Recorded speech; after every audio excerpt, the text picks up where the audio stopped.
Got the Master Dave right here. Do you like Dave or David? Dave. Either one. Either one. Okay, so we're gonna put a big jigsaw puzzle together here. Yeah. No instructions, just a bunch of numbers and letters. All right, triangles. Got the winch plate here. Top of the bumper. It's gonna be like the flat face that you see when you're looking at the truck. Got the Master David. Just a big metal jigsaw puzzle.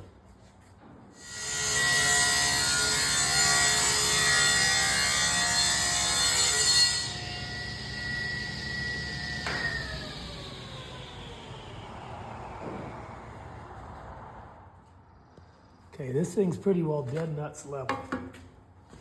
So.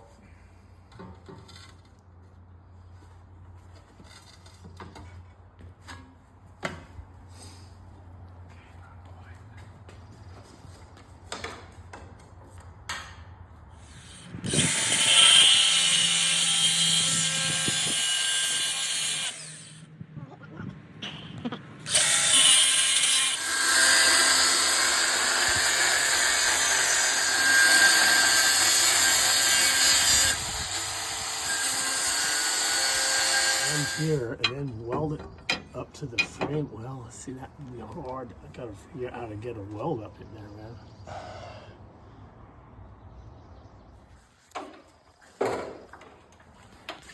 All right, so I've been kind of prepping this area because I have this aftermarket Koyorad radiator, which is huge. The bar for the bumper that gets welded, it's just too close to the radiator. So we're basically creating we're taking two pieces of flat bar and we're gonna weld them here, and that'll run the bar lower so we can fit the bolt heads in to mount the bumper. So I'm just prepping all the surface, getting rid of all the paint that I put on to get a clean weld. And meanwhile, he's tacking those pieces that we cut, and he's mounting it to the mounting bracket. That's gonna go sit right here.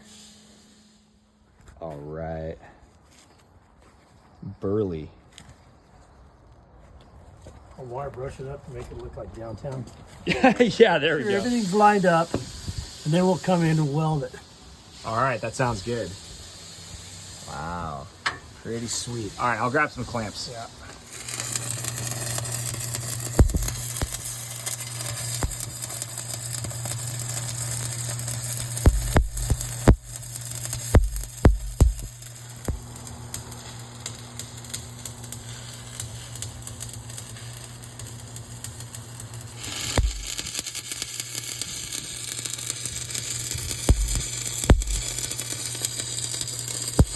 Nice rock.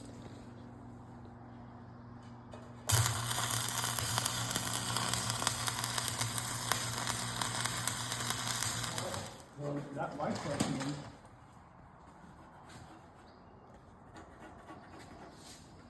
is, there's even there.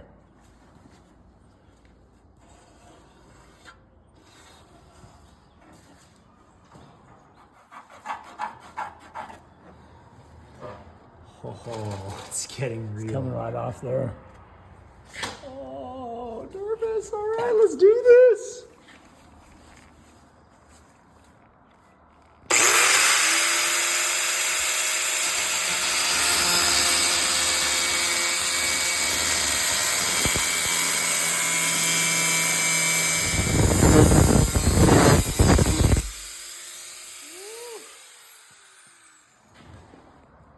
I think we kind of want to start tacking stuff in the middle and work our way around the corner. Yeah, I think so too. Right. Yep, I think it's at that point. Yep, And where's the one with the logo. this one's on the bottom, right? Yep. Yeah, the Northwest. Those are, when I see NWT, I think the Northwest Territories in Canada. Yeah, for sure. Yeah. I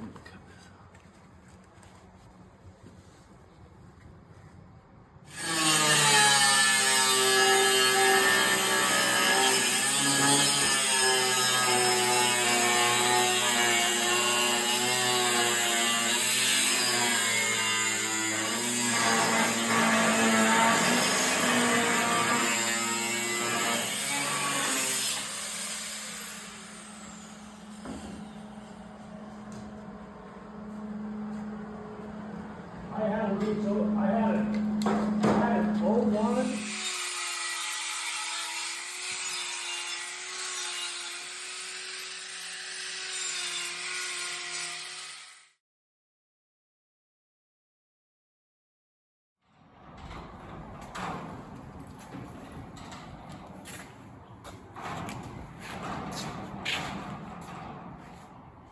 So cool.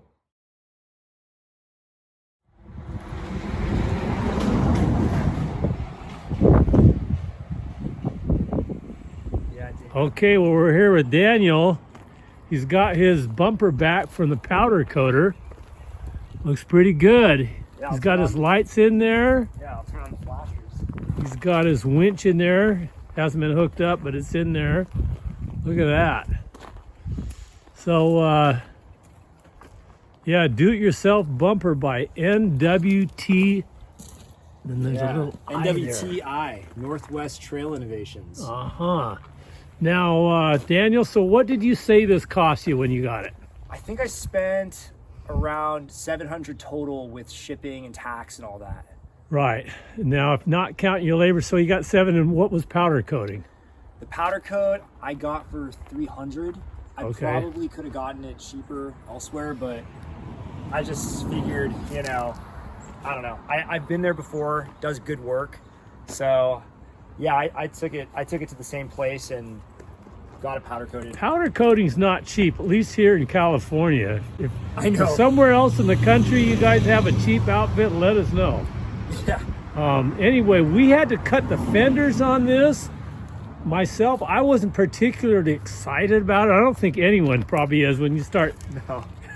No, I wasn't excited either, but sawzalling into your truck. Right? it had to happen. I would give myself a B because it's not perfect. No, hey, but it looks great. But it's, you know, here's his little camper, his Chinook camper.